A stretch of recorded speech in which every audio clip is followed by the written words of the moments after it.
you and yours is having a blessed one, and that we going about making every opportunity into something to be grateful, proud, and an uplifting moment.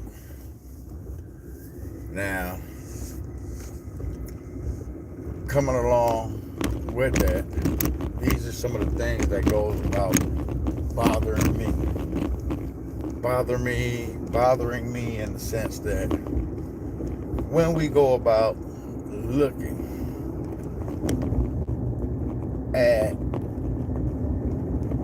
some of the things that we go about cherishing, and why do we hold on to that feeling of cherishing materialism?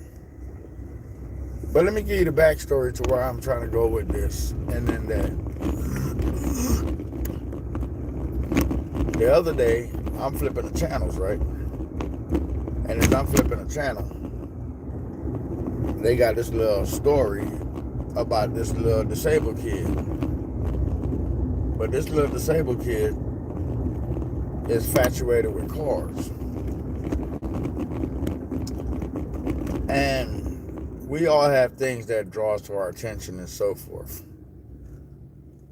So as this guy is at the bus stop waiting with his peoples, he see a car that he likes.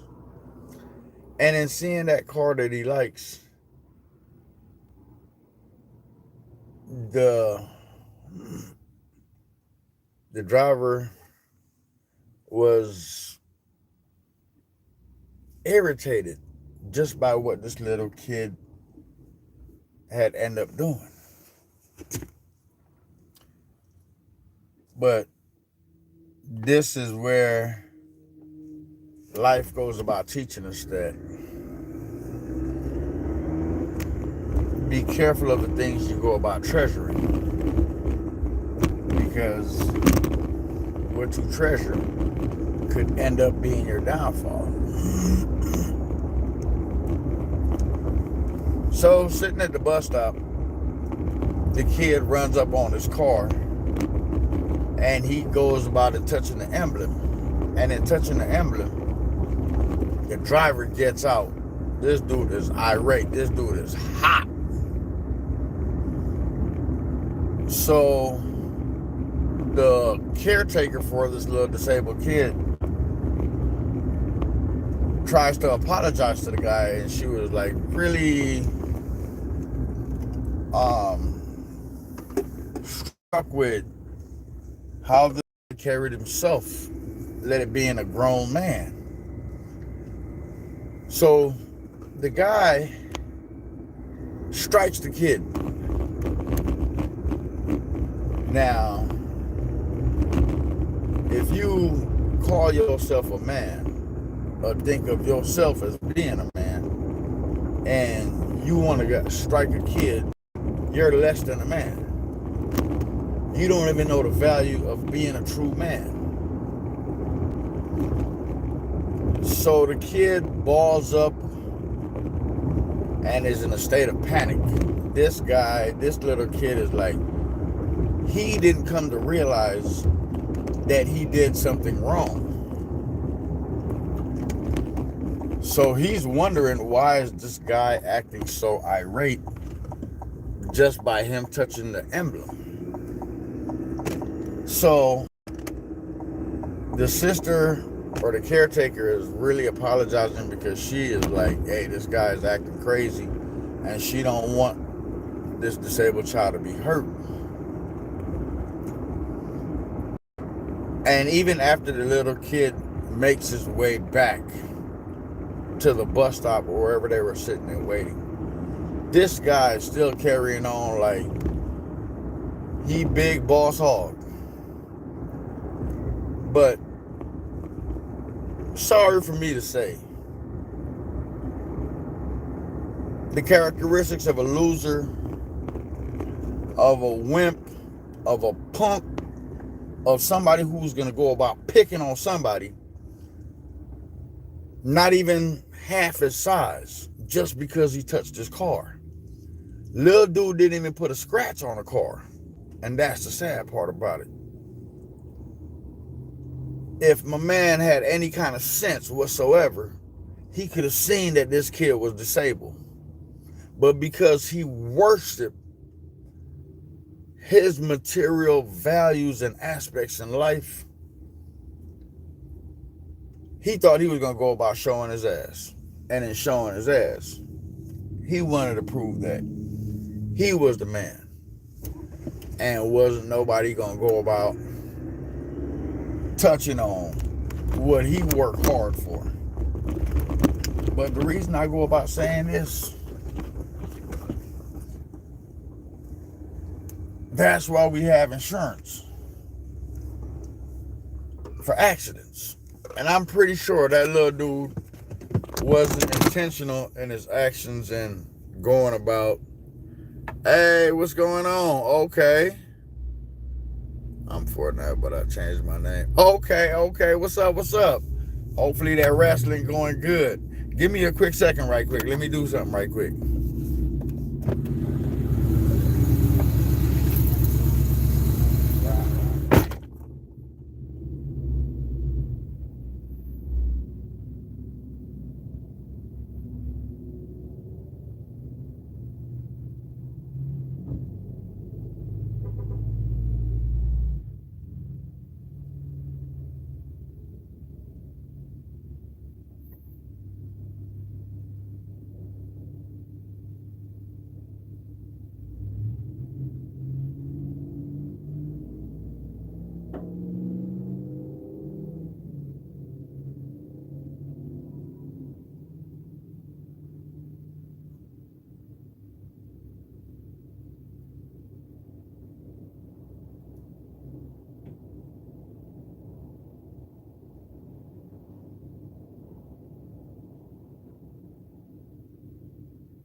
Yo, sorry about that.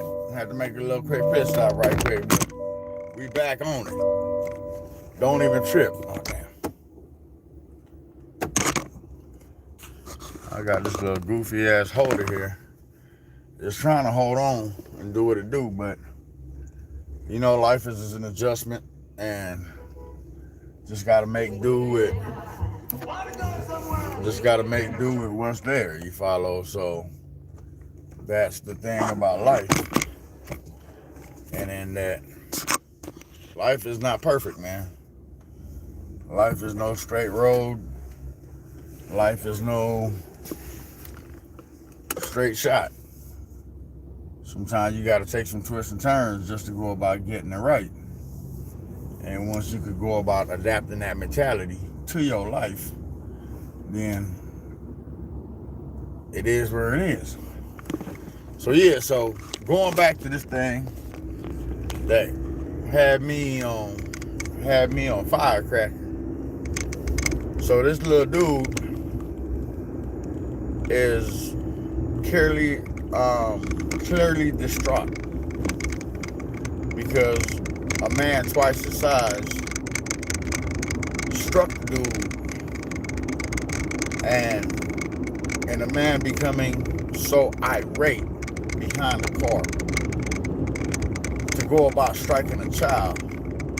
It shows me how less of a man that a lot of these dudes portray themselves to be.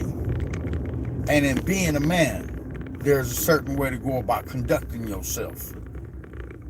You have to go about realizing and seeing what's going on before you react. Only a child is blessed and forgiven because all a kid does is a kid reacts. But with mature, mindful, and see, you can't just be quick just to jump off at the hinge because somebody touched your car. And it take me back to a situation that happened. So I was over by some family member's house one day, and we all just chilling in the back, talking. And this dude come at me talking about, hey, I guess he approached my son talking about, hey, unless your daddy want to buy a goddamn car, you better keep away from my car. So my son already know how I get down. And he already know that one thing we not going to play with, we not going to come sideways. And the reason we not going to come sideways is you better watch how you talk to my little dude. And I had to go approach my man and be like,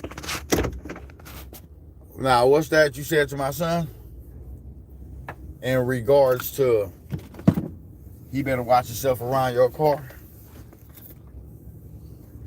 Dude thought I was playing, but I was dead ass serious. And I told him, don't you ever address a goddamn child like that again. If you got something to say to him, you better come tell me. You knew who he was here with. Now, we're not going to try to get buck. We're not going to try to get crazy. We're not going to get irate. I've said what I said, and I'm going to stand by what I say. When you a man, deal with a man. You see. But a lot of these men,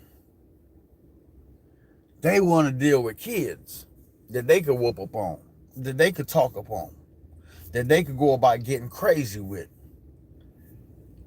When a real man confronts you, keep that same energy, because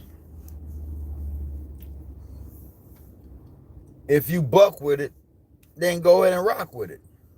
But if that's not what you about, let it be a consistent basis in that if I'm not going to approach a real man in this manner, I'm not going to approach a little kid in the same manner. And the discouraging part about it is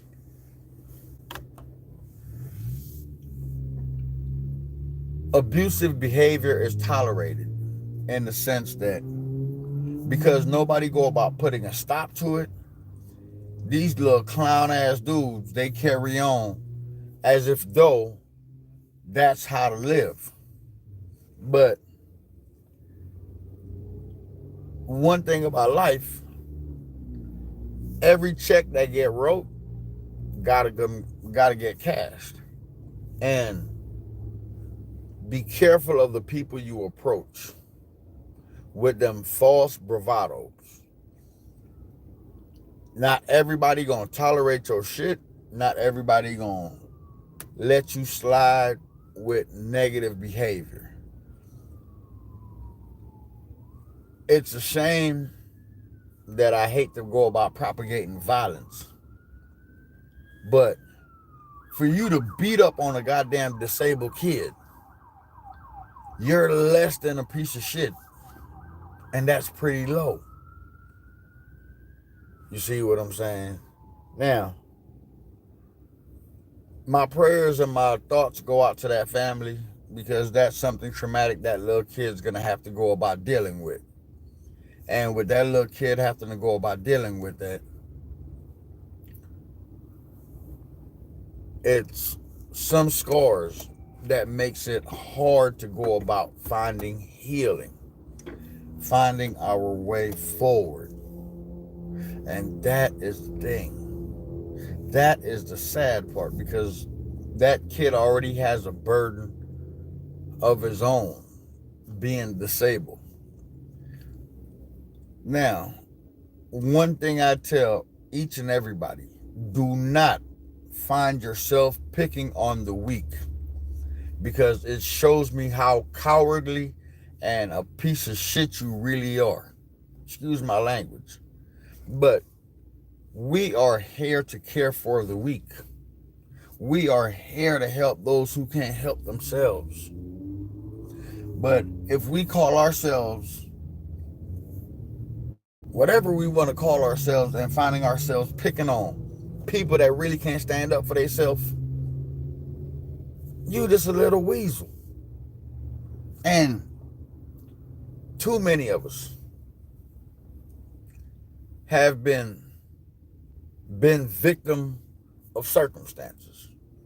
And it's one of those things where it's sickening, because when you become victim of circumstances, it changes your mindset. You look at life from a different perspective. Now, taking it back, I was a youngster. I bought this truck that had just came out. And in buying this truck,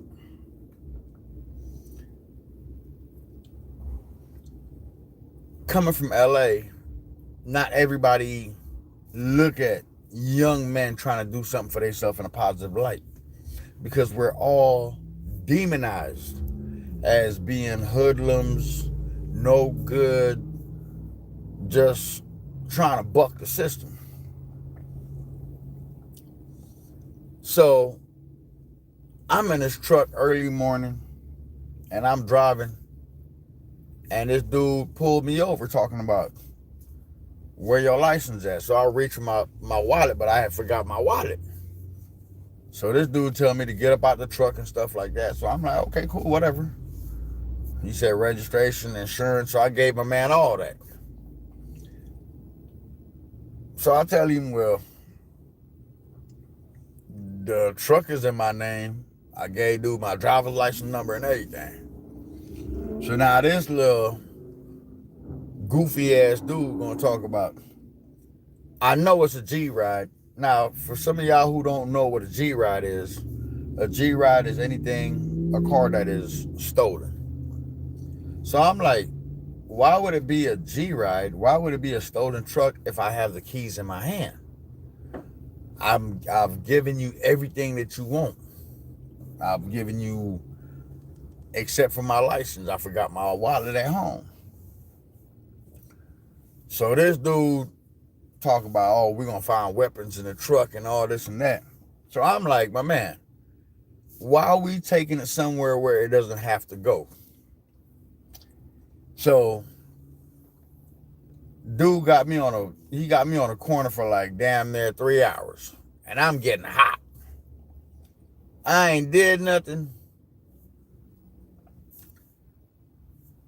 Gave my man everything he asked for except for my license, but I'm still being treated as if though I made an attempt to blow up the world.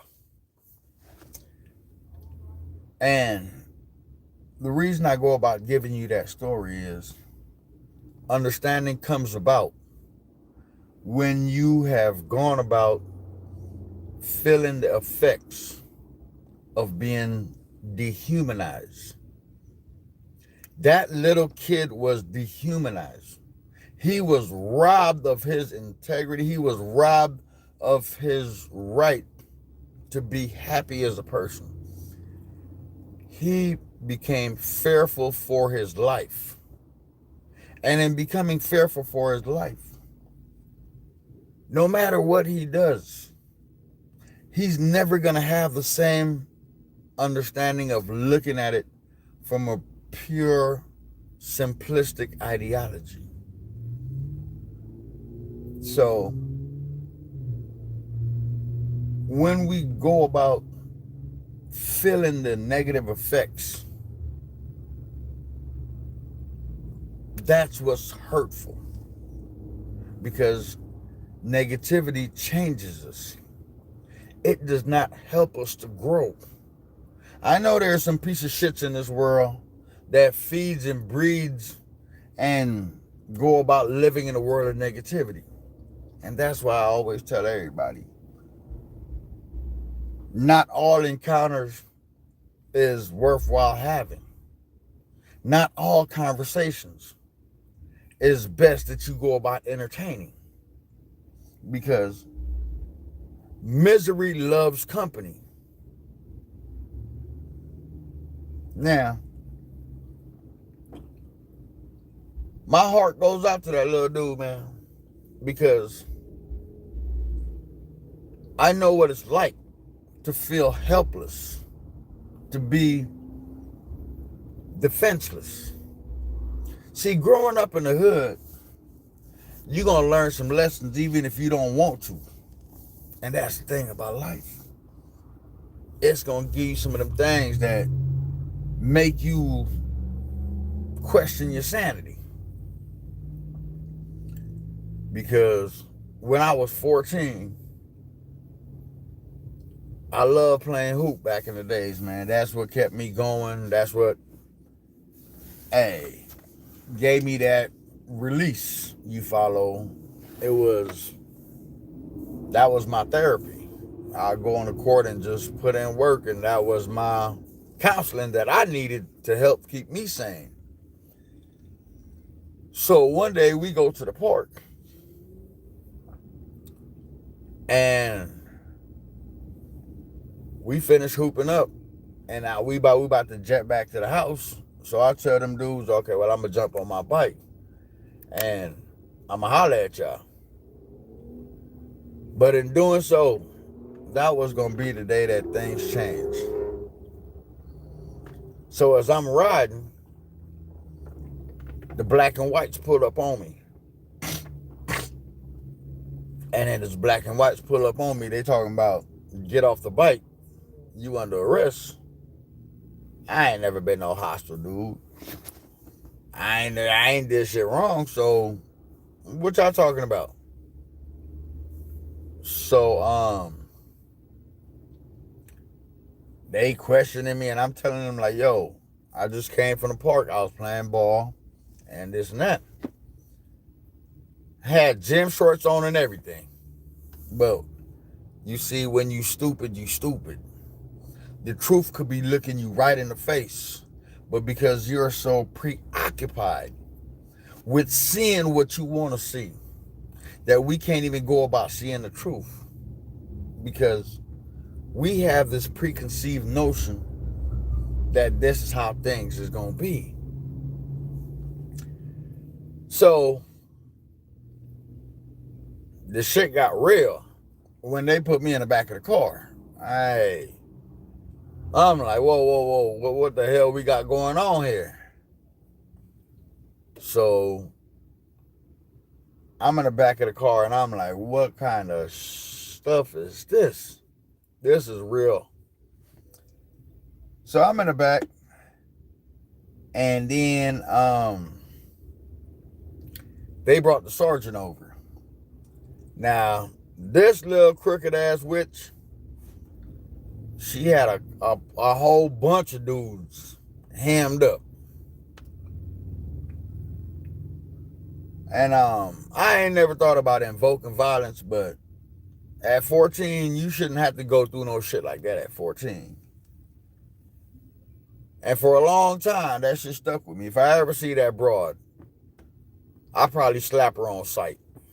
Just to make, okay, now you know how I felt, but God said, let vengeance be mine. So that's some of the things that I try to release and let stupid people be stupid. I can't allow myself to go about joining stupid people, you see. So, I'm in the back of the cop car, and I'm telling these dudes like, yo, my mans, these cuffs is tight. Go ahead and just unloosen them things. And then she talking about, let his ass rot.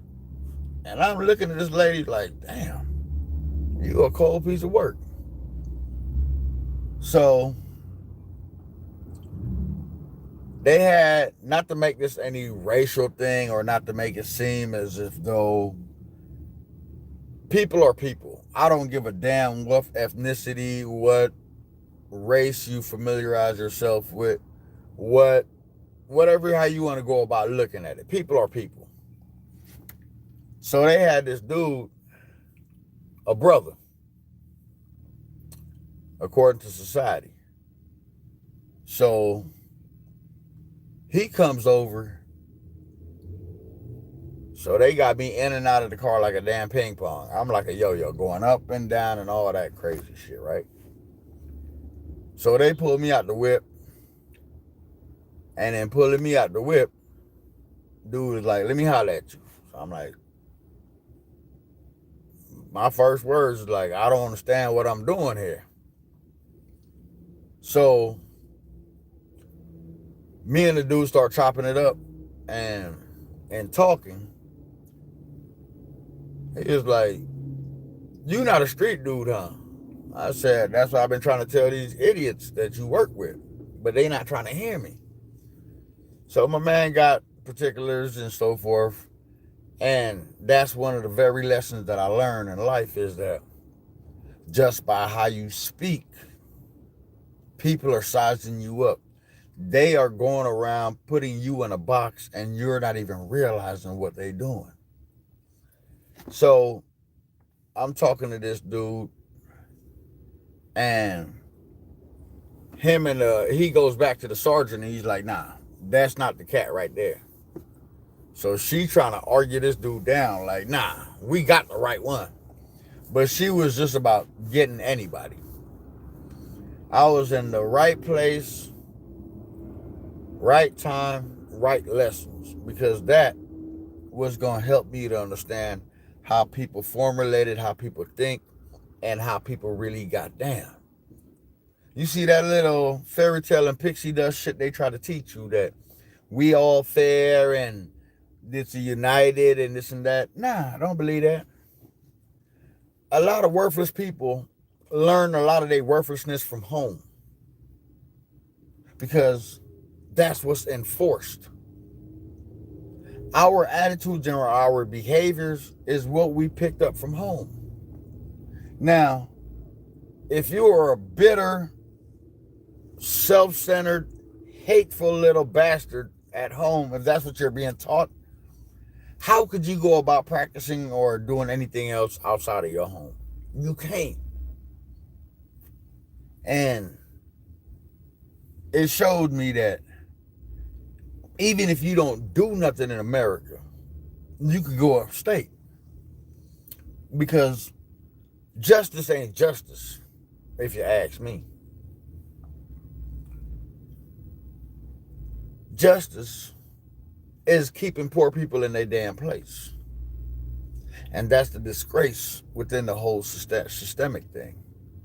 It's to keep poor people in their damn place. There is no such thing as justice. It's only to go about setting an undertone that we control what goes on in this world. So now, getting back to this little thing, dude, go talk to the sergeant. So the sergeant she was still fired up that she had got the right one.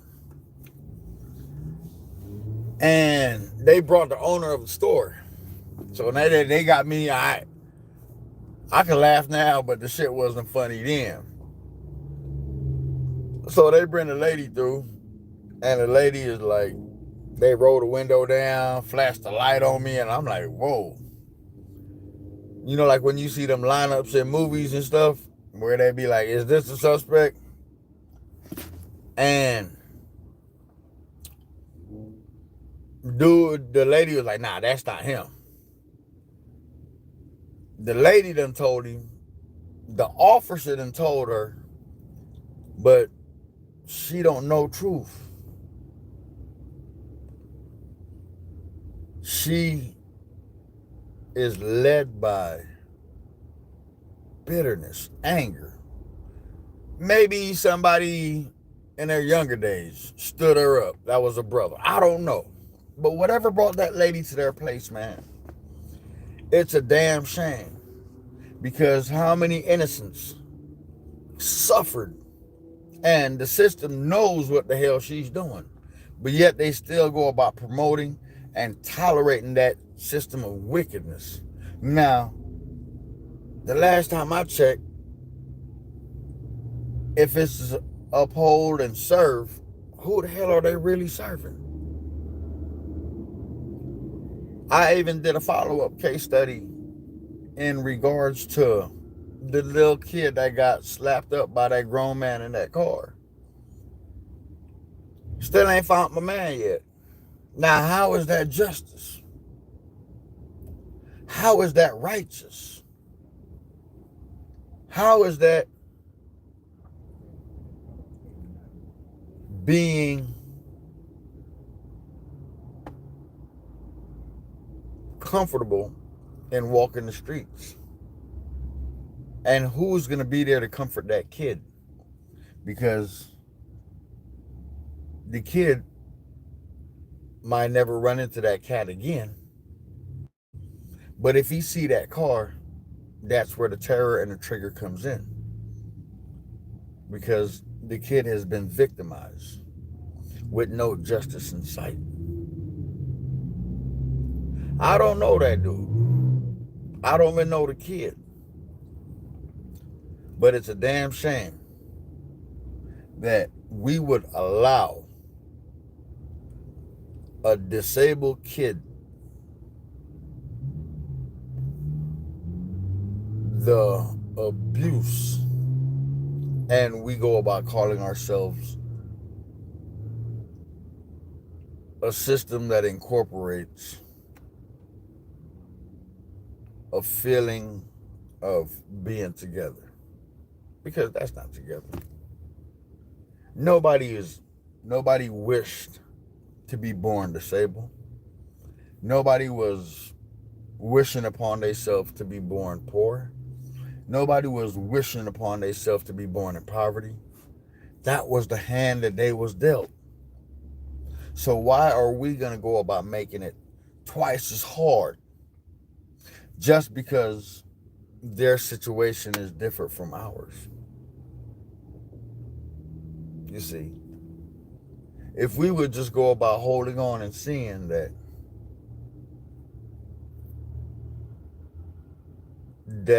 behavior in which we go about turning a blind eye to, that it could go about affecting somebody negatively down the road. So, the original undertone of this message today was, do not go about holding on to materialism and worshiping it as if it's your God. Because if you got a $80,000 car and you ain't got insurance on it, you're a bigger idiot than I thought. You see, shit's gonna happen. We can't stop that. We can't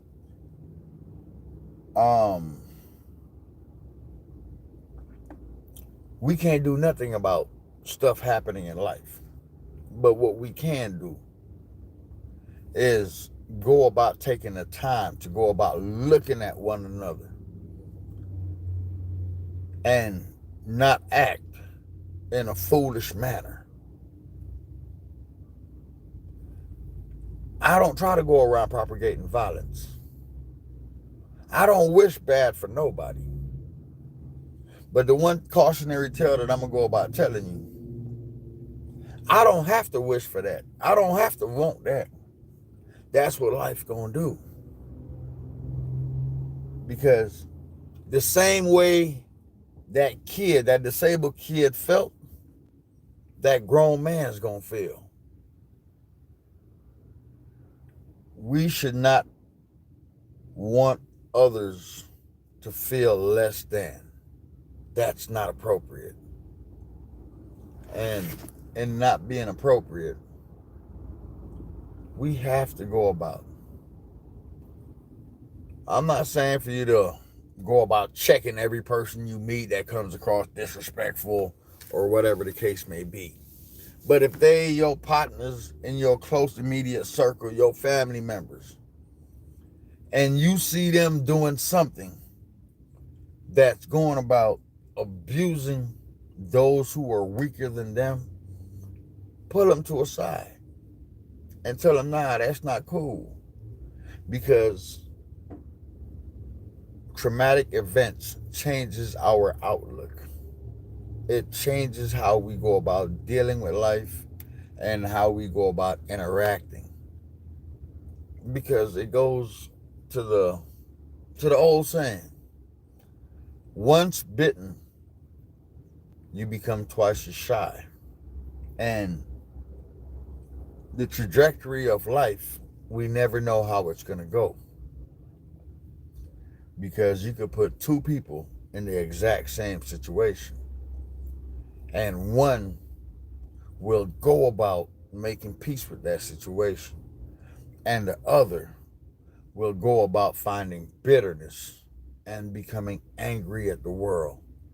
And then anybody that he goes about meeting thereafter will have suffered the consequences of what that action they had to go through.